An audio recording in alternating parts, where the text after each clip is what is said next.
This is the Labour Manifesto for 2024. It's 136 pages long. Then you've got the Lib Dem Manifesto at 117, the Conservatives at 78. You've got Greens at 50, and Reform at 26. Political party manifestos are packed with important information, sure, but let's be real here. Most of us don't have the time to sift through every single detail.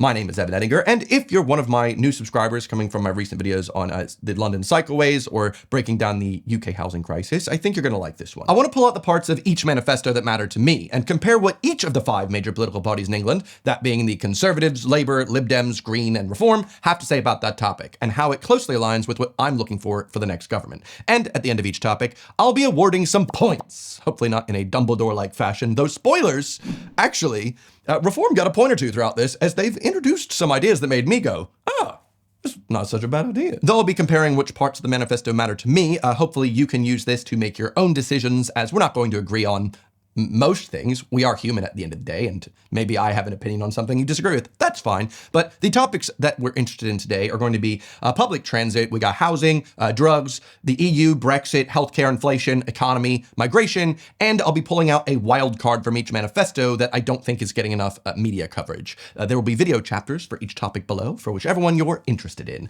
Let's go. So when it comes to transport, I think most would agree with me that it's just gotten a bit out of hand lately. Not only is it far too expensive, but it feels like every rail operator is pretty much just taking the piss with how often they can just delay trains or just cancel them for any odd reason. Sorry, today's train is delayed because of delays. Thank you, Southern Rail. The fact that I can fly to South Spain for cheaper than visiting a friend in Sheffield by rail, video from Sheffield coming next month, by the way, is an absolute joke, okay? Looking through the manifestos, I'll be looking for some proposed policies that hope to address these issues that I have and focus on improving access to public transit, transport, whatever you want to call it. Interestingly, it would appear that every party, all 5 of these, is looking to create a governmental body to oversee all the railways in the country, though they want to handle them differently. Let's see how they compare. All right, so first off, we've got the incumbents, because they got bent, you know what I'm saying? First up, we got the Tories. They're going to be investing 36 billion quid in local roads, thanks to them canceling the most important part of HS2, the high-speed rail that was meant to connect the north. Also, they say that they will extend their £2 bus fare cap in England to the entirety of the next parliament. All right, I still think that canceling HS2 was the biggest goodbye slap imaginable from the Tories. In my opinion, HS2 would have just been one step closer to making intercity travel that much better, especially in the north. Instead, we got more promises and a, quote, clear plan that, ironically, is not all that clear. So, tangent, but it would appear that the Tories accidentally used a highly compressed and low-quality JPEG version of their own slogan that they made on the cover of their manifesto, meant to represent them. Brilliant. This is the graphic version. Look at it. Compare the middle to the top and the bottom. Embarrassing. Come on, guys. This is supposed to represent you. I guess it does, doesn't it? So I will say introducing a £2 fare cap in all of England would be a great policy. Just like investing and leveling up parts of the north with £4.8 billion was a great policy they had in their 2019 manifesto. That, I believe, as of today, only 10% was actually delivered on. So all words, no action, classic Tories, no points. All right, Labour's next, and they plan on bringing the rail into public ownership. Yes, thank you. This is sensible. This is on my list, but otherwise, the manifesto doesn't really talk much about transport except to talk about cars. Cycling infrastructure, not brought up once. Yikes. But from the public ownership of the rail commitment alone, I'm going to give them a point for that. Now, in contrast to Labour, the Lib Dems have spent a lot of their manifesto talking about transport. One, they want to establish a 10-year plan to electrify all the rail, which is good. They want to require airlines to show carbon emissions for domestic flights compared to the equivalent rail option at booking, which, just going to put this out there, I don't think anyone that I know would really give a crap about that number, because really that's kind of just shuffling the blame onto consumers. I don't care. Make the price smaller and I will care about it. If it's cheaper for me to do the thing that's better for the environment, good. In the end, you should be penalizing, the companies as opposed to the consumers, but I digress. They want to boost bus services by maintaining that £2 cap. Great. They also want to establish a new railway agency. Okay. They don't necessarily say anything about nationalizing the rail, but all right. They want to introduce an annual pass for the railways. Yes, please. Germany has one of those, and it's incredible. I think for 50 quid a month, I was able to use all public transit across all of Deutschland, except like giant inner city ones, which were extra, but still, that's just something that would be really nice to have in the UK. They also want to review the Conservatives' cancellation of the northern leg of HS2 and see if they can bring it back in some way. Oh my God, please. This is actually pretty good. And lastly, they want to introduce more cycling and walking networks throughout the country. All right. They did spend a lot of their manifesto talking about this. That's quite great. There's a lot of good points in here. So for what I'm looking for, that gets 2 points. All right, now it's time for the Green Party. The Greens want nationalization of the rail, subsidized bus and rail travel so it's more affordable, and fully electrifying the lines. For me, this is the most sensible of the bunch. I would give them 2 points here for all of these points, but there's always an issue with the Green Party where they offer some great progressive policies on one hand and then show a severe lack of sensibility on the other. For instance, there's no expression, interestingly, on the manifesto about HS2. I wonder why that is. Oh, it's probably because the high-speed rail that was meant to connect London to the north and the north to the north is actually negative to the Greens. They've come out against it because of trees. So, no doubt that if there were Greens in Parliament, they would be pushing for cheaper rail fares, which would be great, and they might help with the fixing of the rail's privatization, but you can bet that they would be against any sort of new infrastructure that would have a meaning to society if it meant displacing a leaf. So, as much as I'd otherwise give the Greens 2 points here for ticking all my boxes, their fumbling over the conversation about HS2, which is something that matters to me, has caused me to lean more towards Labour and the Lib Dems for this one, so only 1 point. Next up, we've got Reform, party of Nigel Thornberry. No, that would be wholesome. That would actually probably be the Greens. This is Nigel Farage, whose name rhymes with garage. Unless you're British, and then his name would be Nigel Farage. Wait, Nigel Farage, Nigel Farage. Why don't Brits pronounce it Farage? You guys need to make up your mind. So what does Reform's manifesto have to say about transport? Well, they're very against HS2 and call it a bloated vanity project, so obviously, I'm not going to be a big fan of that. They do want to bring 50% of the utility into public ownership, so that's 50% of what I'd want. But also, Reform is clearly pitching themselves as the party for cars rather than people. They pledge to make the air quality worse in cities by banning clear air zones, banning net zero and scrapping 20-mile-an-hour zones. So if your child gets killed by a driver speeding through a residential neighborhood, just think about how much time that driver might have saved. As a thinking, breathing human, I find most of this pretty out of touch, so no points for Reform on that. Imagine being like, stop all this clean air nonsense. Let us put our mouths on the exhaust of our cars and give it a nice car BJ. No thanks, Nige. Anyone else feel like this photo op was taken when like a person of color walked by, so Nigel was like putting his phone away? Next up is housing. Through some work of wonder, housing is actually one of the niches I have on this YouTube channel, with one whole video being about housing developers scamming the public, and the next being about how the government has pretty much made this problem worse. So let's read all the empty promises in each of the manifestos. Starting off with the Tories, what are they gonna promise to you this time? Well, the Tories have a plan, so they say, to complete the process of leasehold reform. You know, the thing that they've been pussyfooting about for the last 14 years, but doing fuck all. They do plan on giving capital gains tax relief to landlords. Oh yeah, landlords. They need more money, right? That's reading the writing on the walls. And they want to, they want to continue with their plans to end rough sleeping. You know, those plans that they have that have been going so f***ing well. The thing that's coincidentally getting worse and more people are becoming homeless because of. Yeah, those plans. No points. That's embarrassing. Come on, guys. It's just sad. I feel genuinely sad. At this point, I think the remaining people that are voting Tory have just sunk so much cost into them. They've just got to be like so delusional. Yeah, homeless people are on the rise, but they've been trying. A lot of people like to blame migrants for every problem in society, including housing. Labour, however, plan to combat one of the actual problems in the housing space, which is, also to be fair, caused by foreigners.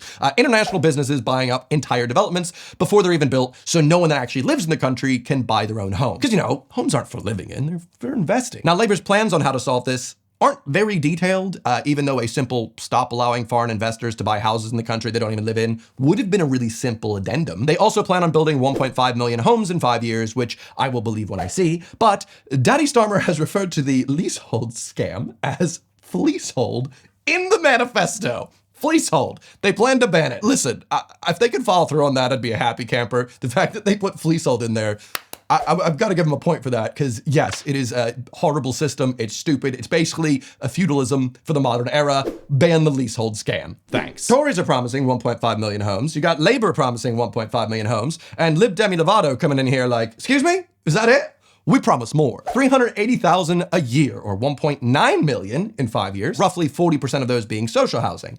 Good. I do think it's funny to just be like, what's a larger number than 300,000 a year?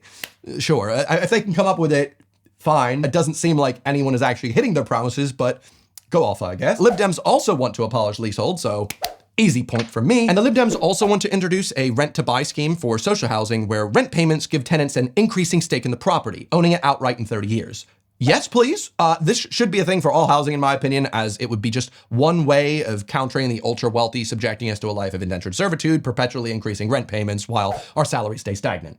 Extra point. Next up, we've got the Greens. Greens are keeping it simple. They rightfully say that the national housing crisis is the result of 40 years of governments treating houses as assets rather than homes. Based. Then they also plan on providing 150,000 new social homes a year, which is an improvement on everyone else's plans, as those weren't just for social housing. That being said, I have read the previous Green Manifesto, and I will say the new one is worse. Like, the last one promised to ditch shared ownership. It promised to ditch leasehold. This manifesto mentions neither once. Come on, guys. This is like the biggest thing I was looking for in the next parliament. And so the fact that the Greens have basically backed off of both of those things, they get no points from me. Finally, we've got Reform. Reform does have the shortest manifesto, with a lot of pages mostly being pictures, so their voters can understand what they're trying to say better. But the section about housing is pretty much just half a page on housing, and it's just embarrassingly weak. They say they plan on reviewing the system. All right, that got the word count up, Nigel. Good job. They want to stop foreign nationals from being at the front of the queue. Okay, as long as those foreign nationals aren't visa-holding residents living in the country, I could probably get on board with that. They want to protect leaseholders. No, not really. You know how you can protect the leaseholders? Banning leasehold. Boo. They do want to use... Sorry, this part's very funny. Reform plan on using new constructive technology, using digital technology to cut waste. Woo! What a vacuous sentence that was. You can tell they just kind of whipped this up in ChatGPT and had no actual idea what to do. Sad part, people already leaning towards reform. One, probably aren't reading the manifesto. And two, if they are, they're probably just sticking to the pictures like this one. Affordable homes for hardworking British people. Don't ask how. We're gonna use digital technology. It's not important. Yeah, you get them, Nigel. No points. Sorry, bub. Next up, we've got drugs as a topic. You see, the war on drugs continues to be an outdated piece of legislation that seeks to ignore science and reason in favor of controlling of the populace. So, what I'll be looking for in the manifestos is any mention of drugs, legalization, decriminalization, or at least something touching on furthering science and studies about them. First up, we've got the Tories. No surprise here, but there is nothing in the manifesto for the Tories about drugs except a bit alluding that all drug users are criminals. Perfect. Considering that nearly 90% of the bathrooms in Parliament had trace amounts of cocaine found in them, that paints an interesting picture, doesn't it? Rules for thee, not for me. And considering that the current Health Secretary, Victoria Atkins, is down to keep weed illegal, as long as her husband conveniently runs the largest legal cannabis farm in the UK, I don't think the Tories are planning on changing things too soon. They make too much money from the conflict of interest. 0 points. Now, Labour is headed by a blue man wearing a cute little red jacket. So, they also have nothing in the manifesto about any sort of decriminalization or planned research at all. Boring. 0 points. All right, next up. The Lib Dems want to legalize weed and introduce a regulated market for it. All right, there's a point. But also, they want to move the department lead on drugs policy from the Home Office to the Department of Health. That actually makes sense if you read any research on this. If you're considering addiction to be a personal problem as opposed to a health problem, read a book. As long as no one from the Lib Dems decides to have their husband open up a weed farm looking to snuff out the competition, I think they get a point from me. Pun intended. Now, the only thing I could find in the Green Manifesto about this topic was that they're hoping to reform the UK's counterproductive drug laws and move towards a legally regulated market. So from that, I'm just giving them a simple point. It was, succinct. Next up, we've got Reform. Any guesses how Reform thinks they're going to talk about drugs here? Yet again, Reform come off like a big joke. They think the solution to the problem with drugs is life imprisonment for someone selling weed.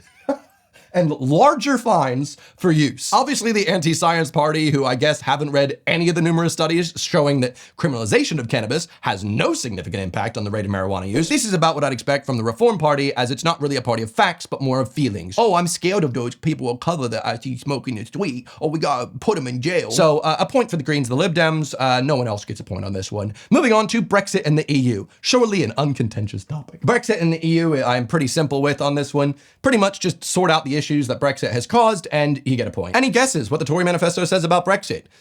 Yes, they actually want to seize the benefits of Brexit, those fabled benefits of Brexit. I think when they say that, they're actually referring to the fact that since Brexit, more British citizens have to go on benefits. So who's to say? Their policy here seems to be, we've shot one foot, why don't we shoot the other? That's equality, folks. Tories, the Equality Party. The Tory policy on Brexit is that it wasn't a bad idea and somehow it was good for the UK, and that UK businesses having to deal with a lot more red tape when doing any business in the EU, all that headache and all that stress, it was actually a good thing because the incredibly rich business owners, they were able to make a little bit more money. So, you know, you probably already know this unless you're like the Tories and you like to keep your head steadfast in the sand, 0 points. Now, Labour's policy on Brexit is pretty much the same as the Tories.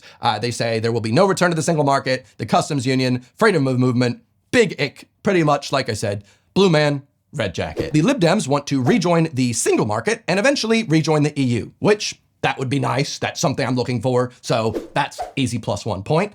The Greens, oh boy, they've written quite a bit here. They want to rejoin the EU as soon as possible. They want a speedy return to the freedom of movement. They want to join the customs union in the EU, and they want to rejoin the Erasmus program, which enables students to study for a year abroad. Now, as someone whose entire life was changed by studying abroad, I think the Erasmus program is great. It's crazy that we're not in there anymore. So for all of this, pretty much what I'm looking for, that's a point for the Greens. And finally, we've got reform. Now, reform, of course, thinks that Brexit is the bee's knees, but it doesn't quite go hard enough. Why shoot yourself in the foot when you could shoot yourself in the face? Much better place to shoot yourself. They want to immediately scrap the 6,700 EU laws that UK citizens have been enjoying. So if you're someone that's like, oh, thank God for that Consumer Rights Act. No. Not if Nigel Farage has anything to say about it. The law bad, because EU bad cost big business money. Big business owner donate less money, no like EU law. No points. All right, next topic that matters to me, healthcare. The NHS is in shambles. I think we can all agree. Waiting times for healthcare is pretty awful, and mental health care pretty much non-existent. Fun fact, I've actually been filming a video for the past 2 years trying to get treated for ADHD under the NHS, and yeah, my hair goes through a lot of different phases because it's been bloody 2 years and I'm still waiting. How does each party plan to sort out the nationalized healthcare? Well, let's see what the Tories have to say. They plan on increasing NHS spending above inflation every single year. You know what? I'll say it.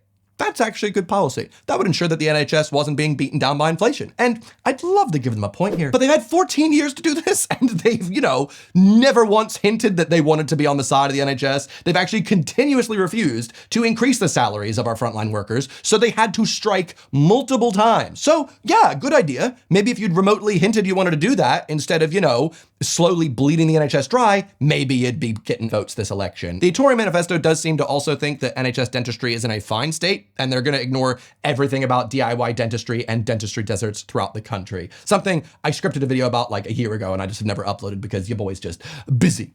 0 points. All right, so how is Labour planning on fixing the NHS? Well, they say that investment is not gonna be enough. The NHS definitely needs some fundamental reform, which, you know what, I'd say is quite reasonable. You can't just keep throwing money at a problem and hoping it's going to fix it, but there definitely needs to be some sort of fix. Labour's main goal seems to be to decrease the NHS wait times by incentivizing workers to work more out of hours. And I don't know if you've ever been friends with a doctor before. I used to date a doctor, and listen, they work all the bloody time. So I find it a bit weird for Labour to be like, hey, we're the party of Labour, work more. What? Are you joking? Work more out of hours? That'll solve the problem. That's not a good strategy. But the fact that Labour also at least admits the NHS is having a problem and the NHS dentistry is having a problem is good enough for me to get 1 point.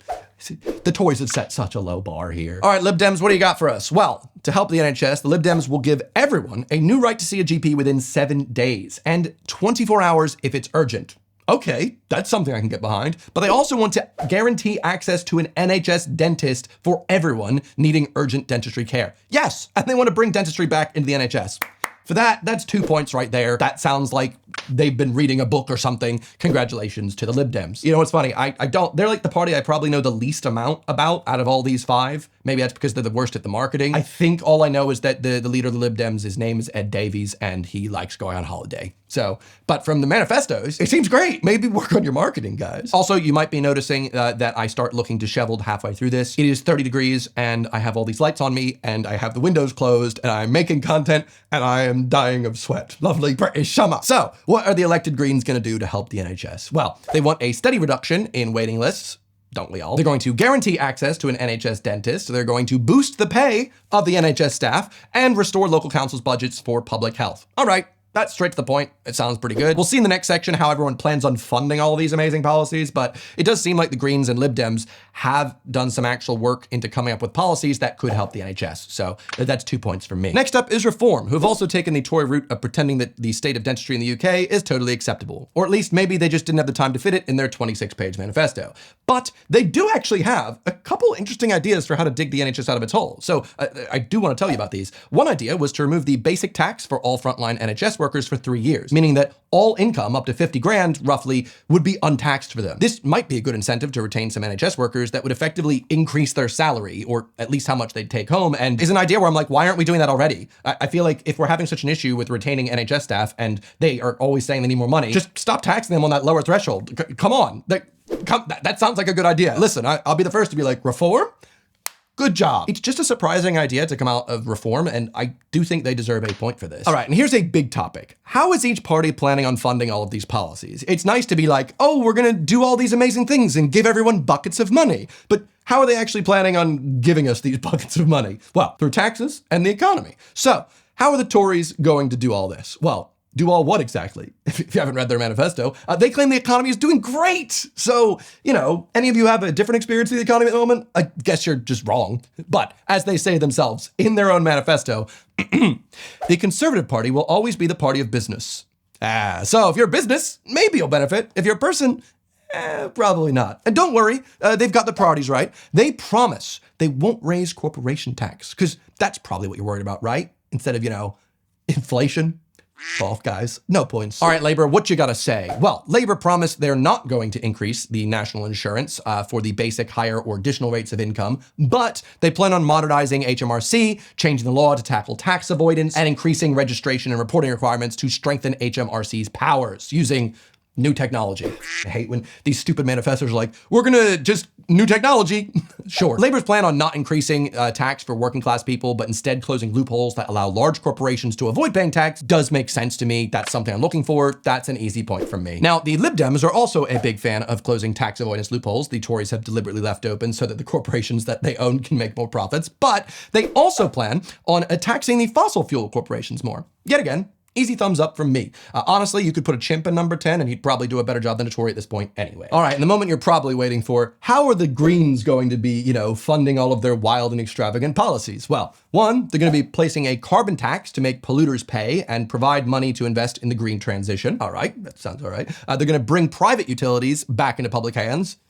Yes, please. And they're going to be taxing multimillionaires and billionaires to fund the public services. That's pretty much what I expected them to say. Close the loopholes on the super rich, all the corporations, and things that we should have been doing for the last 14 years. They do also plan on introducing universal basic income to ensure everyone has the basic level of financial security to cover essential living expenses, which is something that I genuinely believe in, so that gets another point from me. But they also want to introduce a carbon tax on fossil fuels, which I would definitely be down for if it only affected the big corporations, but that cost will inevitably be passed down to you and me as the cost of participating in society. So I do think this is a good idea.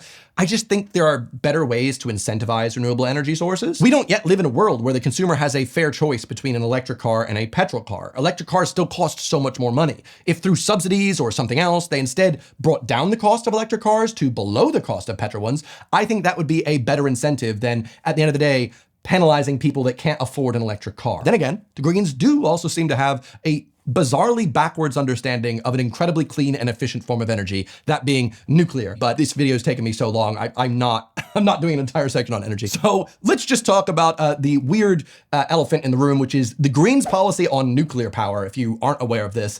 In their manifesto, they state that nuclear power they're not a big fan of it. They say they're going to cease development of it. They say it's a distraction. It carries unacceptable risk, yada, yada. Listen, I grew up down the road from the Salem County nuclear power plant. I turned out all right, huh? I understand there are real fears, but there are also real fears of heights. That doesn't mean we should ban construction of houses taller than 10 meters in case we all fall off. Nuclear power is one of the most reliable and low carbon energy sources we have, producing minimal greenhouse gas emissions compared to fossil fuels. So I find, in my opinion, rejecting nuclear energy could actually hinder our ability to effectively combat climate change, as it provides a stable, large-scale alternative to intermittent renewables like solar and wind at the moment, as much as we should be investing in those. So tangent aside, yet again, issue with the Greens, really good progressive policies over here. and then some really awful takes. So I was gonna give them +1, but then they got a -1 for their just batshit opinions on nuclear energy. So no point. All right, so where were we? The economy. All right, let's finish it up. How is reform going to fund all of their policies? Well, I found that they want to lift the income tax starting point, which would add about £1,500 a year to the average person's salary. That's good. It costs the government though, so how are they gonna fund this? Oh, they're gonna be raising the higher tax rate to £70,000. Okay, that actually would also cost the government more money. How are you gonna fund it? Well, they're gonna reduce corporation tax. Nigel, where's this money coming from? They say they can get all this funding by cutting unnecessary government red tape. Is the red tape in the room with us, Nigel? I'd agree that the government in its current form is definitely bloated, but I don't think it's quite the money pinata that reforms seem to think it is. So I'd love to give them a point for decreasing taxes on the working class, except also reducing taxes on the upper class and everyone means I don't think anyone at Reform actually understands how math works, or maths, if you want to pronounce it with an S, for some reason. All right, the next topic is migration, and from what I've read online, it seems like this is pretty much the key topic for this general election. I myself am an immigrant, so migration is a very important issue to me, even though I'm now a British citizen. It's not like I'm just like pulling up the ladder behind me like, ha ha! I experienced the ball ache that is navigating the UK's Home Office, and my video about all possible visa paths to becoming a British citizen is a pretty good watch if you want to know how long and arduous the process actually is. All right, Rishi, tell me, what is your plan to cut migration? Well, the Tories have famously been trying to keep immigration under control, but they haven't really done a good job for people on either side of the issue here. Immigrants hate them because they're just so bad at their jobs. Xenophobes also hate them because they're just so bad at their jobs. But in their manifesto, they do promise to introduce a legal cap on immigration, something they had 14 years to introduce if they actually wanted to implement it. So for those voters where immigration is a key issue based on what rags you're reading, you could probably lean towards another party for this issue. 0 points. Now, contrary to what some papers will tell you, Labour does plan in their manifesto to reduce net migration. They say that they will reform the points-based system and stop abuses of the system and develop a border security command to ensure the illegal immigration issue is stamped out. I am pro-immigration, but obviously pro-legal immigration. So from what I've read in their manifesto, I'll give them a point for being sensible here, as the points-based system does definitely need some reform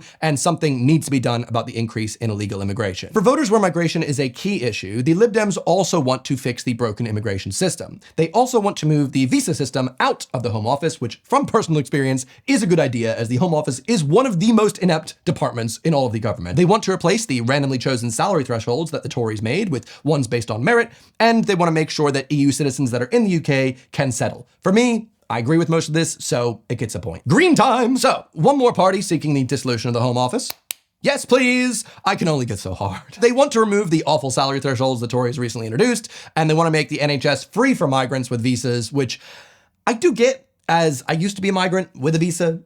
I think I had to pay like 600 quid a year to access the NHS, which was annoying because as I had a working visa, I was already paying national insurance. So I was kind of paying for the NHS twice, and you can make the argument of, well, you're paying it for your life, and if you're only working here for a bit, that doesn't make sense. Sure. So like, this is one where I'm like, you could make a good argument for it or against it, I suppose. I will say, I did read, yet again, I'm sorry, bringing it up, but the previous Green Manifesto actually had more radical ideas in it, interestingly enough. They were a lot more gushy in that one about removing borders and letting everyone in. In fact, I even wrote one of their policies down from the previous manifesto before it disappeared from their website, and that was MG100. The Green Party wants to see a world without borders. In this manifesto, maybe they kind of saw what was going on and they were like, migration's a pretty key issue of this election. I don't think people like the idea that we could just let even more people in, so they toned down the manifesto a bit. So if curbing migration is something you really care about, the Greens probably aren't your top vote. For me, what's in their current manifesto is all right, and they do get a point for dunking on the Home Office, so I'll add that one to the list. All right, and the moment you've all been waiting for. What does Reform got to say about migration? For those of you who stomach through my content despite being very right-leaning, hello. Thanks for having an open mind despite me being the way that I am. Well, Reform clearly are playing their cards the best that they can. They're pitching themselves as the party that basically views migration as the biggest threat to British culture and the cause he lives. So Reform's plan is to freeze all non-essential immigration, which pretty much boils down to everything but healthcare.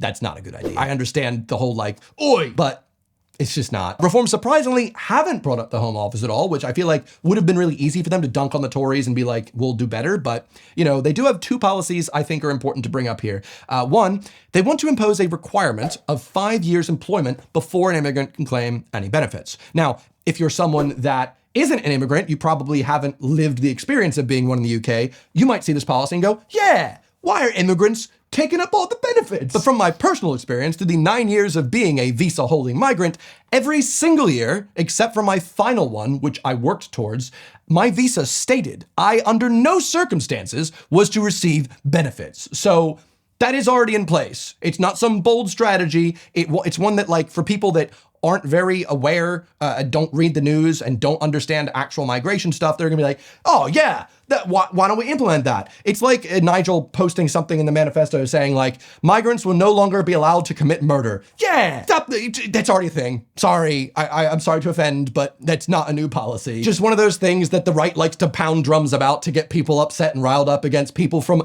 outside of the UK to be like, those people scary. They take our benefits. They take our jobs. God, no, it's so difficult. All right. It was really difficult to take all of your jobs, but I've been trying my best.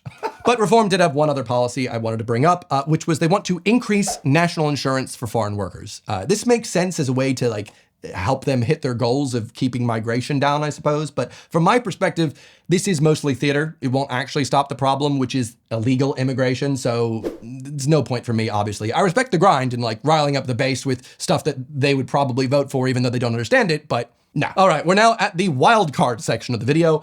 This is just a policy that I pulled out of each manifesto that jumped out to me as surprising, interesting, or very nice. Probably already heard the Tories have promised to give school leavers a choice to either join the military or do community service, but other interesting tidbits from the manifesto, they want to mandate 2 hours of PE a week in school and ban the 4-hour work week in local authorities. So all in all, just pretty awful. They don't even try. -1 point. All right, next up, we've got Labor. Interestingly, Labor want to phase out animal testing. I found this just a bit surprising because it feels more of a green policy, but it is kind of cool that it made it to Labor's giant manifesto and they actually dedicated some time to talk about the fact that animal testing is wrong. So no point for this, but interesting nonetheless. I'm gonna need you to sit down for this one because this is, in my opinion, one of the best policies out of all 5 manifestos that I've read, and it comes from the Liberal Democrats, who want to introduce proportional representation for electing members of parliament and local councillors, and place a cap on donations to political parties. Yes, please, let me scream from the rooftops, yes. Why haven't we done that already? Why are we allowing political parties to just accept loads of bribes? I just think that's awful. So please, place a cap on those, that would be great. Also, proportional representation, so we don't get stuck with people like Tories or Labour for that much longer, or if we do, they then have to basically meet where the people are, and if they realize, oh, my policies aren't that popular, they can't just rely on a broken voting system, they actually have to change. They also want to reform the politics to allow 16 and 17-year-olds the right to vote, which, okay, you know what? Fair play. Either way, for the first policy alone, that's a point for me. That, please, I just wish we could get both of those things passed. I don't even care about anything else. That is like a #1 policy for me. Place a cap on political donations, bring in proportional voting, end this 2-party system, which hopefully, well, we'll see how it happens, as Jenny Lang. Next up, we've got the Greens, who want to push to spend $2.5 billion a year on new cycleways and footpaths. Oh boy, oh boy. Listen, I just got a bicycle, leave me alone. I'm so excited. I'm like, yeah, please. They also want to, end sales of new petrol and diesel fueled vehicles by 2027, and ban the use of petrol and diesel vehicles on the road by 2035. I mean, listen, that would be great. That sounds like some sort of utopia. Where that's such an extreme like delusion though. I feel like that's so delulu in terms of where's that money gonna come from. I'd love it if we could live in that world. I'm being honest here. I would. I just don't see that happening. But they also want to make road tax proportional to vehicle weight. Okay, that makes sense. It's really the corporations with these heavy lorries that are causing most of the damage to the road that we all have to use. So I do think that they should be paying more money than someone in a lightweight car. They also want to introduce a 20-mile-an-hour speed limit for built-up areas, just like they've done in, I believe, Amsterdam. So amazing. That's actually a good policy. You might think that the other ones are a bit delulu, but they have their heart in the right place. So I'm going to give them a point. Also, sorry for my audience that is above the age of 40 and they're like, Evan's using so many words I've never heard of. For real, no cap, I'm not sorry. And finally, what is an interesting policy that Reform want to come up with here? Well, Reform reject a cashless society. So in this way, and many of their other beliefs, they'd prefer to live in the past, except when, you know, it's using digital technology to cut costs. So Yeah, just cringe. All right, and now for the final score. In last place, we have the Conservative Party with a whopping -1 point. I'm surprised it's that high. Next, we have Reform with 1 point. We have Labour with 5. The Greens with 6. And coming out on top with a solid 10 points, the Lib Dems. I will say, I am actually a little bit surprised by this result, but I guess having looked through each of the manifestos and comparing them, the Lib Dem one just really did hit some of the biggest things that I'm looking for, and they introduced so many policies that make the most sense to me, like the cap on political party spending and the proportional voting, which wasn't even one of the topics, but I'm like, that's such a huge thing to me. I guess it makes sense. It's just weird because I didn't know much about the Lib Dems before making this video. They are, out of the 5 parties, the ones that I think have done the worst job with marketing. Like, I don't really see them anywhere. I haven't heard about them. They're just kind of like, all I really know about them is that they totally botched siding with the Tories, like, 14 years ago or something, and they brought, like, university fees up, even though they promised that would not be a thing. So that's pretty much all I know about them, is that they lied. So, hey, what's a politician for if not lying? But having read all the manifestos and making this video comparing them, it looks like, yeah, I most closely align with the Lib Dems. Liberal Democrats are like the Greens, but without a lot of the just really bad takes. But if you found anything else interesting in the manifestos, I don't know, have you guys read them? This is just a thing I did. I was like, that's some good idea for content. It helps me out. Maybe it helps the viewer understand a lot of interesting things in the manifestos. But either way, if you found something I didn't, please leave a nice comment about it. I'd like to learn a bit more. Maybe there's something about that I've missed in the Lib Dem manifesto, like we want to kill children. Hopefully not. They couldn't steal that from the Tories manifesto. There's just so much information in these manifestos, but I hope this video is at least helpful to you in some way. Just like how helpful the financial support is from my sponsor, Squarespace. I just want to give a big shout out to you, the viewer, because a lot of you must have been making some slick looking websites using Squarespace, because they've sponsored a lot of my videos this year. With Squarespace, you can use any of their amazing and easy to use templates to hit the ground running and build the website of your dreams. Look more professional in your space. Open up a web store. Heck, you can even host a professional looking blog. And look, it's as easy as could be. If you didn't know, I made my website, evanedinger.com, using Squarespace. It was so easy. I sell things every once in a while. I write a little blog about the kit I use. Honestly, I just wanted a nice place to look more professional online. And so, boom, put that in my email signature. What's that? Oh, I'm being told Squarespace have harnessed the power of digital technology to cut costs for you. So if you sign up using squarespace.com/EvanEdinger, you can get 10% off your first website with Squarespace. So thanks to Squarespace for sponsoring, and let's hit them with an outro. Make it old school. The last 14 years haven't been the best, no. Hope you liked my vid comparing manifestos. Bringing it back. Best of luck. Super excited to see who we all put in office to destroy the country next.